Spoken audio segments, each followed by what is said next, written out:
Bienvenue sur Film Résumé. Aujourd'hui, je vais vous présenter un film de comédie qui est sorti en 2021 intitulé Upon the Magic Road. Notre film commence par le fermier qui se réveille le matin et découvre que quelqu'un a gâché sa ferme. Par conséquence, le propriétaire se déchire puisque tout s'est produit en conséquence de cette lumière. Le propriétaire de la ferme appelle ses 3 fils et leur ordonne de surveiller la ferme, et ici, nous observons le plus jeune fils du propriétaire, John, qui est considéré comme un fainéant. Ses frères aînés profitent de sa gentillesse, lui demandant de surveiller seul la ferme, et John accepte et se prépare à garder la ferme tout seul. Il entend une voix étrange alors qu'il est assis seul à la ferme, soudain un cheval blanc se tenait derrière lui et quand il se retourna et regarda en arrière, John ne pouvait pas croire ce qu'il voyait quand il a vu un si grand cheval blanc. Il essaie maintenant d'attraper le cheval en lui attachant par une corde, puis ce cheval commence à courir mais John le maintient. John s'est déplacé avec ce cheval et malheureusement ce dernier devient déséquilibré, tombe dans un marécage en avançant. John aide le cheval à sortir du marais et pendant ce temps, John voit que les yeux du cheval sont remplis d'armes. Il se sent mal et promet qu'il ne s'approchera plus jamais de cette ferme, puis le cheval remercie John et s'en va. Lorsque John rentre chez lui, il entend à nouveau un se provenant de sa ferme, et lorsque John s'y rend pour vérifier, il est choqué de voir 2 chevaux enchaînés là-bas. Avant qu'il ne puisse comprendre quoi que ce soit d'autre, une voix dit à John que c'est un cadeau pour lui. Lorsque John se retourne et regarde en arrière, il voit un petit cheval nommé Foal. En fait, Foal était le fils du cheval que John avait sauvé la nuit précédente. Foal informe John que sa mère est vraiment contente de lui, c'est pourquoi elle vous a envoyé un cadeau. John se sent heureux après avoir entendu cela. Soudain il entend la voix de son père, il sort et essaie de garder son père dehors l'empêchant d'entrer. Suite au départ de son père, John s'assoit sur Foal puis ce dernier court vite. John est choqué par sa vitesse, après le poulain siffle lorsqu'il atteint un point, ainsi que les 2 chevaux sortent de l'écurie après avoir entendu son sifflet. John pense qu'il vendra ses chevaux au marché, et lorsque John emmène ses chevaux au marché, les gens sont choqués par leur beauté, personne n'a jamais vu des chevaux aussi splendides. Beaucoup de gens parlent d'acheter ses chevaux à John, puis Foal conseille également à John de vendre les chevaux à l'homme plus âgé, mais John veut vendre ses chevaux au roi. Lorsque le roi arrive, il est fasciné par les chevaux, mais son ministre pense qu'il s'agit de chevaux volés, le roi en profite et prend les 2 chevaux de John sans paiement, et lorsque John lui parle de l'argent, il reste silencieux et s'en va. John est grondé par Foal, qui dit « Je vous ai déjà dit de vendre ces chevaux à ce vieil homme » et quand Foal le remarque triste, il siffle à nouveau et les chevaux reviennent vers lui. Le chariot du roi bascule à cause de ces 2 chevaux, et ils sont jetés dans le sac de farine. Le roi devient en lambeaux mais il ne peut rien dire, et demande à John de mettre un prix pour ses chevaux, puis ce dernier fixe un prix élevé pour forcer les gens du roi à lui conseiller qu'il emploie John pour son travail. Parce que si John vivait ici, le roi se vengerait de son insulte, après John accepte l'offre du roi et commence à travailler pour lui. John se prépare pour chercher l'oiseau de feu, et lorsque Foal apprend cela il avertit à John que ce sera dangereux, celui qui a fait cela ou celui qui est allé à la recherche de cet oiseau n'est jamais revenu. John n'a pas reculé parce qu'il avait accepté le défi, puis Foal veut aussi aider John, c'est pourquoi il l'emmène dans la forêt, après il lui montre une noix de rêve et lui dit que ce sont les noix spéciales de l'oiseau de feu, et l'oiseau aussi les apprécie. Mais lorsqu'elle consomme ces noix il provoque un endormissement rapide de l'oiseau, après il capture rapidement l'oiseau, et plus tard il atteint la zone où il vivait. Les oiseaux de feu vivent sous terre selon Foal, et ils jettent des noix sur le sol, puis ils attendent que l'oiseau vienne plus tard, et quand il sent les noix il sort du sol, et l'oiseau mange les noix et s'évanouit peu de temps après.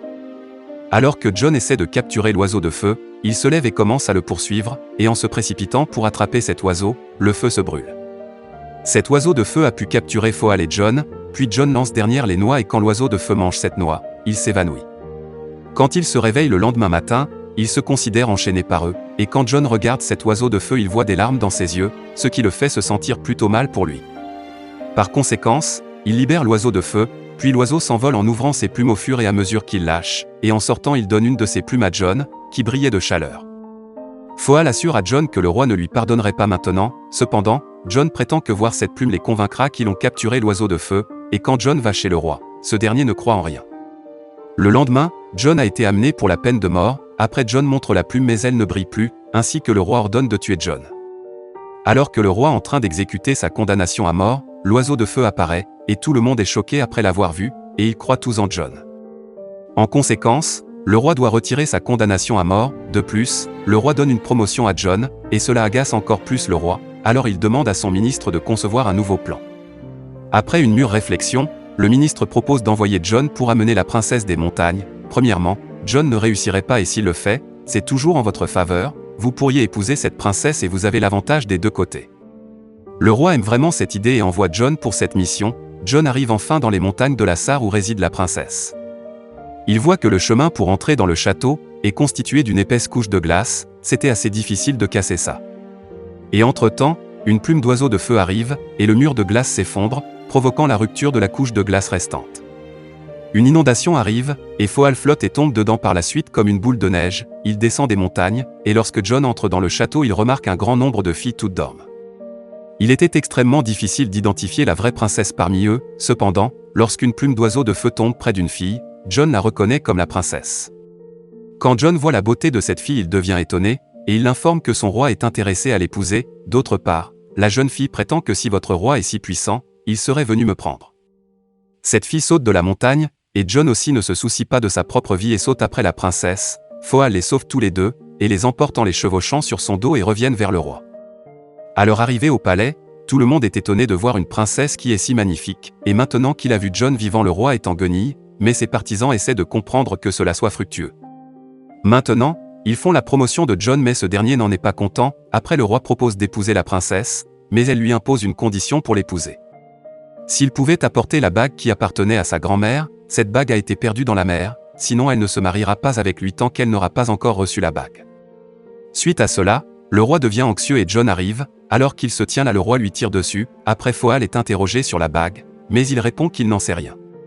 Foal en parle à sa mère, elle l'informe que la bague est dans le ventre de la baleine, et cette dernière se trouve près d'une petite île dans la mer. Jon va avec Foal, mais il tombe à cause d'un effondrement avec plusieurs oiseaux autour. Il est révélé que Jon a atteint la baleine. Après, Jon remarque de grandes chaînes dans la mer, ainsi qu'une baleine piégée dans les chaînes. Lorsque Jon sort, il demande à la baleine qui lui a fait ça. La baleine dit que j'ai mangé des navires par accident, et c'est pourquoi la baleine avait été emprisonnée par les autres marins. Cependant, cette baleine veut maintenant corriger son erreur, et Jon est triste pour la baleine et il a un plan. Il croit que s'il aide la baleine à éternuer, il pourra tout tirer de elle. Le plan, c'est entrer dans le nez de la baleine et la chatouiller. Entre-temps, la baleine éternue et tous les navires sortent de son estomac. Plus tard, la baleine retourne à la mer, et après son départ, Jon se souvient du bague et devient triste. À la suite de l'absence de la baleine, un crabe apparaît avec la bague. Il dit à Jon que la baleine a envoyé cette bague pour toi, parce que cette baleine connaît les sentiments du cœur. Et malheureusement, quand Jon revient au palais, ils l'ont envoyé directement en prison, et pendant ce temps, la princesse rencontre Foal et l'informe qu'elle a un plan pour sauver Jon. Elle a dit au roi de suivre ses étapes afin de retrouver sa jeunesse. Elle lui a demandé de se doucher dans 3 pots différents. Le premier pot sera rempli d'eau chaude, tandis que le second sera rempli d'eau glacée, et pour le 3e pot, en revanche, sera rempli du lait bouilli. Elle informe le roi s'il faisait cela, il redeviendra jeune, et cela ne semble pas bon au roi, donc l'agent du roi lui conseille d'effectuer d'abord un test sur Jon. La princesse avertit à Foal une idée pour éviter cela. S'il plaçait la bague de sa grand-mère dans le premier pot, et la plume de l'oiseau de feu dans le 2e pot, et les fleurs de vie et de mort dans le 3e pot, la vie de Jon pourrait ainsi être sauvée. Foal pose des questions sur ces fleurs à la princesse. Elle prétend que ces fleurs ne peuvent être trouvées que dans le dernier coin du monde, et cela selon Foal prendra beaucoup de temps. D'autre part, la princesse affirme qu'en raison de votre rapidité, cette tâche serait accomplie rapidement, et malgré sa blessure, Foal va chercher les fleurs. Également, les pots sont préparés et le lendemain matin, le roi décide que c'est le moment opportun pour dire à tout le monde à quel point il est gentil. Il informe tout le monde que ce processus est la seconde chance de Jon, parce que s'il y parvient, Jon sera libéré. Plus tard, il pousse Jon dans le pot et la princesse place également sa bague secrètement dans le pot, et grâce à la bague, Jon est capable de sortir de la première section, et d'entrer dans la seconde. L'oiseau de feu qui regarde tout cela se met à crier, sa voix atteint la plume enchaînée qui vole et tombe dans le pot, et Jon tombe finalement dans le 3e et dernier pot. La princesse attendait avec impatience l'arrivée de Foal. D'autre part, nous voyons Foal atteindre la fleur avant de cueillir la fleur. Foal se rend compte que celui qui le fait mourra, et quoi qu'il en soit, il cueille la fleur. Tout le monde croit que Jon est mort et il commence à partir tristement. Foal apparaît soudainement et jette la fleur dans le pot, et plus tard, Jon sort du pot en ressemblant à un prince. Après avoir vu cela, le roi saute également dans le premier pot, et au lieu d'être jeune, il est piégé dans une bulle et par-delà. Après, tout le monde est ravi et il couronne Jon comme leur nouveau roi. Le film se termine ici avec une fin optimiste. On espère que vous avez passé un bon moment, et si vous avez aimé ce film, n'oubliez pas de vous abonner à ma chaîne. Pour voir plus de vidéos comme cela, activez les notifications et laissez un like pour aider la chaîne. Merci d'avoir regardé cette vidéo.